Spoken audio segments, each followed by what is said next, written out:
Thursday night football, AFC East showdown in Orchard Park. The New York Jets, coming off a tough loss to the Bengals in Week 1, face off against the Bills, who lost themselves to the Ravens in Week 1.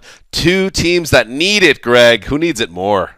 Oh, the Bills need it more because they're at home and they have less hope. The Jets are going to win the game because they're a better team. I was surprised, Dan, as the resident Jets fan, you didn't take some silver lining out of this Week 1 game because they ran the ball extremely well. Their defensive line dominated against a good Bengals team. That's a recipe to take care of these Bills. Basically, everything about the Jets looked good except for their passing. They need it more than the Jets. The Jets, after this game, have the Chiefs, Seahawks, Steelers, and Cardinals coming up. And as the resident Jets fan, you didn't hire Todd Bowles, Dan, to have him come in and start his career in New York 0-3 against Rex Ryan. Well, yeah, but they're not going to talk about firing Todd Bowles if they lose this I'm game. not saying that, but that's not firing Rex. You don't I like go that you guys 0-3. keep on setting me up with, like, Dan, as the resident Jets fan, then you keep talking to each other. Right.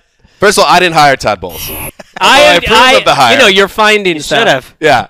I am, yes, there's every reason. The Jets lose this game, they're done. Let's face it. Because the next 4 weeks are killer, and they'd be lucky to get out of those 4 weeks with a split, and then after 6 weeks, what do you have? Totally agree with you. Well, and the Bang, Patriots are going 16-0, so there's a very good chance that the Patriots, who are in the midst of ruining football, have another 16-0 run in them.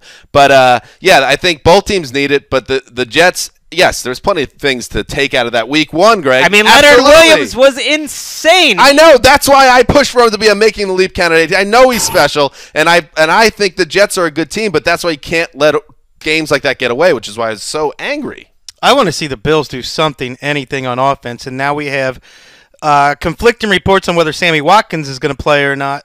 If they don't have Sammy Watkins, they don't have an offense. Totally agree. Sammy Watkins did very well against Revis last year in Week 17, and we saw what happened with Revis last week. This Jets defense, though, held Bengals running backs Hill and Bernard to 55 yards. I think the Jets are just flat out the better team. Well, that's what I think when I look at the Bills. The one thing they thought they could count on was a good offense with some explosive ability. If you have Sammy Watkins running half speed, they only had 2 receivers, wide receivers, catch a pass last week. That's it, too. That doesn't happen in 2016 anymore. The Ravens were dominating them up front. They were supposed to have a good offensive line. What are they going to do when Leonard Williams comes wild after you?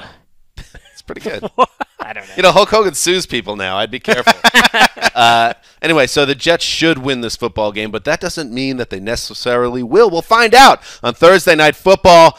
Color Rush, Mark. Get excited. Those uniforms So excited. are going to be buzzy. CBS, check it out.